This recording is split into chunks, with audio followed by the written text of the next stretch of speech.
Good afternoon, ladies and gentlemen. Ladies, yeah, awesome. Good. It's a great pleasure to be here. So, I'll talk a little bit about our range of technologies that we're introducing at the moment.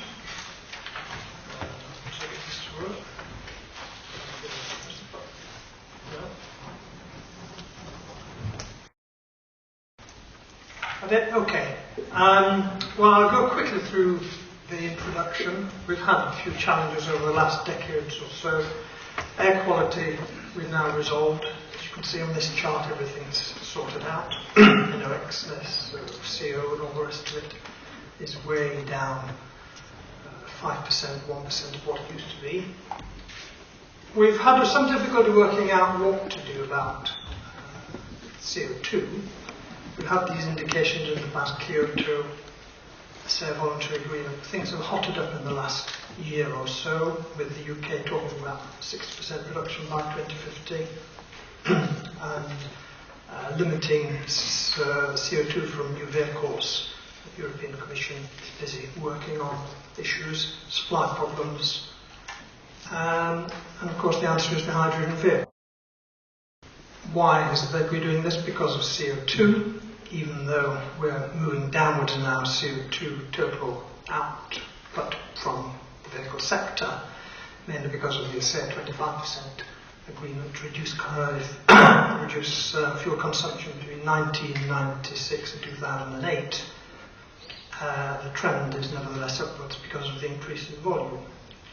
So we have a multi-platform or a multi-concept idea in BMW as to how to deal with that, which we call efficient dynamics, which consists of short-term measures and longer-term measures. The short-term measures include weight dynamics, vehicle consumption, all sorts of technologies to make the vehicle lighter, changing our engine to very carefully monitored direct injection, which is giving us something like 5 to 10% more power and 10 to 20% better fuel economy all at the same time. A second pillar is intelligent energy management systems, where we're doing all sorts of basically electronic type activities to improve fuel efficiency. So our current range, across the board, we're introducing automatic stop-start, brake energy regeneration, intelligent alternator control, electric power steering indicated for shift steering. And the result is we've, in our new ranges of vehicles, 1 Series, 3 Series, 5 Series, 7 Series, X3, X5, we're managing to get between a 10 and 20% improvement in fuel efficiency. So this is a 3 Series which started off at 187 grams per kilometre back in 1985. By 2004 it was down to 163. And the latest version is down to 123 grams per kilometre with all these different technologies that we hope the customers are going to love and work with. So this is putting most of our model ranges well in front in terms of being the cleanest, fastest and most economical vehicle in the segments. The third pillar is hybrid technologies, which we're working on, and then of course hydrogen. So while we know that all the fuels that are around, the more carbon you take out, the lighter the fuel becomes, until finally when there's no carbon in the fuel, you're left with hydrogen. We know that there's plenty of hydrogen around. That's to say, it can be made available. The resource is almost inexhaustible in terms of what nature can provide. All we need is to invest in it. So our vision would be to move forward as soon as practical to start making hydrogen from renewable energy. By the time we get half the hydrogen from renewable energy, we'll be making a significant saving compared to today. And if we make all the hydrogen for automotive use, then we can get to a 90% reduction in CO2. That's well to wheels with liquid hydrogen. So the features of our car, we have a number of, I should say that the car is a bi-fuel car. We think that for several generations we're going to need to have vehicles that will run both on petrol and on hydrogen. That way you get over the problem of setting up infrastructure. You're never stranded because it only runs on hydrogen. So essentially we've taken our top of the range petrol 7 Series car, added a fuel tank in the back to make it run on liquid hydrogen. And we have a number of subsidiary systems there. The fuel tank itself, the filling system, control system, boil-off management, and there are some safety features, warnings for if the hydrogen were to leak, and a mixture generation system. So the car we are currently producing, we're producing 100 of these cars. They are, in our terms, production cars, because they have gone through exactly the same production process as a 3 Series or a 5 Series in terms of supply reliability, component testing. Vehicles are homologated to European specification. It has a range of 200 kilometres on liquid hydrogen and 500 kilometres on petrol. The engine is a 6-litre 12-cylinder engine. Generates 191 kilowatts, 260 horsepower. As you're driving along, you can switch a little button on the steering wheel and you move from petrol operation to hydrogen operation. The car will always start in hydrogen mode if you've got hydrogen in the tank, because that way you avoid any cold start emissions.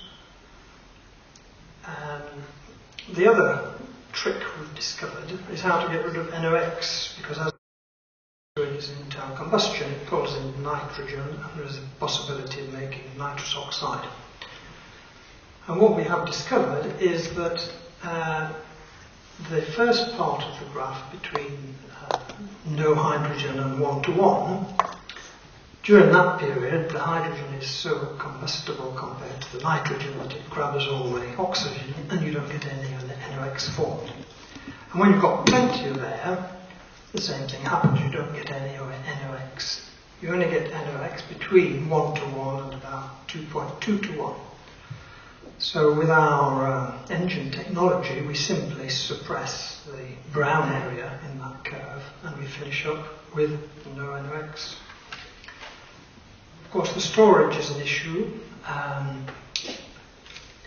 We seem to be about the only manufacturer left now who's looking at liquid hydrogen storage.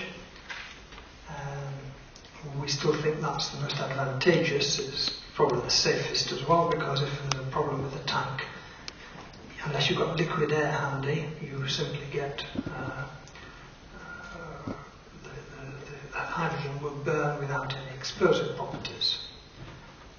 So this tank is a high-tech tank. It's equivalent to having a 30-metre cube of polystyrene.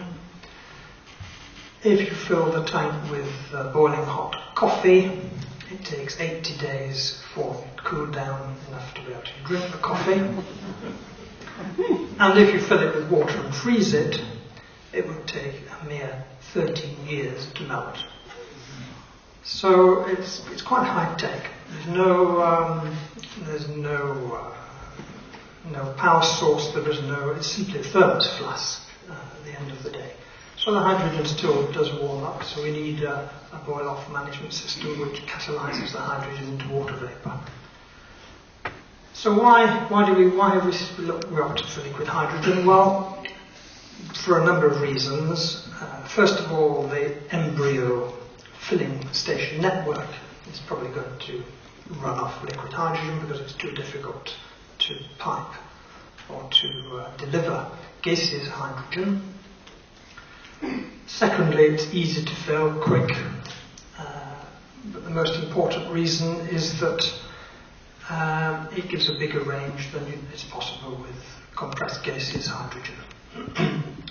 Although, if the compressed gaseous was at 850 bar and the filling station was about 1050 bar, then you would have an equivalent density but that is not within our current technology.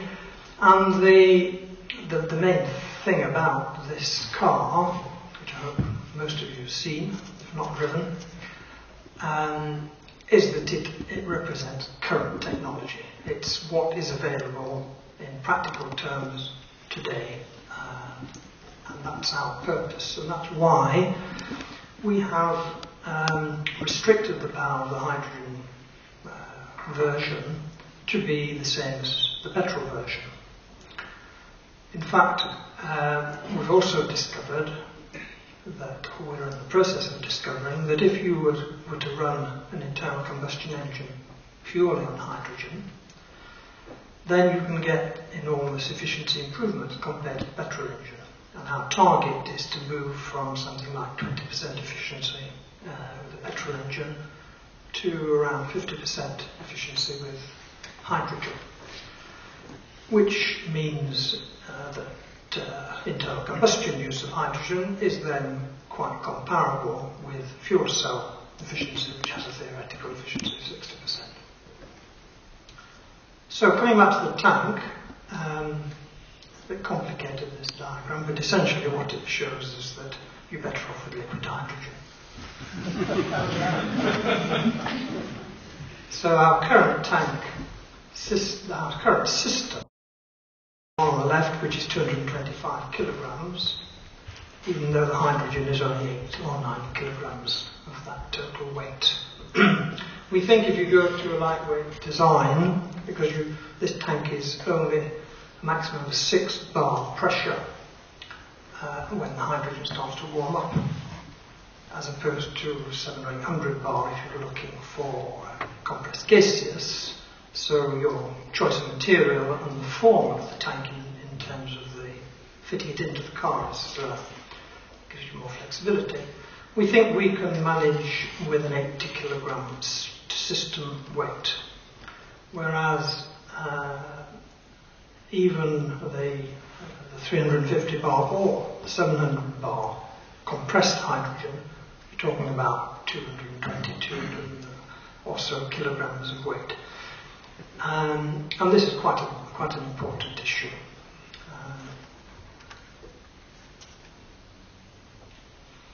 So the vehicle has been tested. It's done all the usual deserts and Swedish ice lakes that the hoops the car has to go through these days in order to operate in all sorts of climates. It's done 1 million testing kilometres, and there are a number of filling stations existing. I say a number, I think there's about 15 in California, a couple in Berlin, one in Hamburg coming. We were hoping to have one in London, but Transport for London decided against that, unfortunately. You've probably seen that between May and August we had a fleet of 6 hydrogen cars here in the UK. There was a temporary filling station in Wembley, thanks to the OC Lindy, and we ran the cars for a number of events, and a number of personalities had a drive in the car, including Mr. Darling and David Miliband. The fueling is very similar in principle to normal fueling. You've got a tank, you present the filler, click it in, and it fills in 5 to 7 minutes, similar to petrol. It's just slightly larger, as you can see. Just a few words about the alternative technologies to internal combustion. I think the issue about liquid and gaseous isn't really an issue. The best technology between liquid and gaseous will certainly win, whichever it might be. Of course, if we get hydride storage or some other fancy way of sucking in hydrogen and expelling it when we want, so much the better. We don't now have to have liquid or gaseous, then it'll be some magic formula. But for the time being, this is the best one. Internal combustion versus fuel cell, well, essentially, it's a question of the development stage. Internal combustion engine's been there for 100 years. It's incredible value for money. Power to weight is very high, very cheap to build, and everybody's got them. So it seems to me, at least, why not change the fuel to hydrogen? It's simple and quite efficient. Of course, the fuel cell, in principle, has better acceleration, because when it's actually not moving, it's just about to move, you've got maximum potential difference, maximum power available. Of course, as soon as you put your foot on the accelerator and start to move off, the faster you go, the less power and the less acceleration you have, because you've got to squeeze the hydrogen through the system, and that becomes progressively more difficult. Of course, it's the opposite for the internal combustion engine. The faster you go, within certain limits, the more power you can develop. So, on the face of it, there's a potential for fuel cell vehicles in cities and maybe internal combustion on longer journeys. But the edges blur because we plan to have a fuel cell in our hydrogen car, the next generation, and that will provide all the electric power. Because you've got liquid hydrogen, you don't have any problems with impurities either from PEM cells. So I think, all in all, both technologies are quite likely to be successful and continue. How long is it going to take? Well, even though we've got the technology now, there isn't yet the political fear about global warming sufficient to actually want to invest in the solution. So we'll have to wait a varying amount of time before we move down that route. This study looked at 5 factors: environmental policy, supply policy, technology, economic conditions, competing options. I think the biggest block out of all those 5 is probably competing options, because there are many different short-term solutions which everybody's working on, which are going to give us a few percentage reduction points here and there. I mean, hybrid, we didn't major on hybrid so far, because hybrid will give about 15% improvement. But if everybody goes to hybrid, it'll take 15 years to do it, by which time the traffic will probably 20% more, and you'll be worse off than we are today in terms of total CO2. So hybrid is good, but is it the first thing you should be doing? Similarly for biofuels, everybody's committed now to save the farmers by giving them subsidies to produce biofuel, but it is not in any sense a long-term solution. So some countries are taking this very seriously: California, the States, Japan, Germany. The UK is on a slow burner at the moment. So, to conclude, we know how to produce hydrogen, we know how to distribute it, and we know how to use it in the car. So what are we waiting for?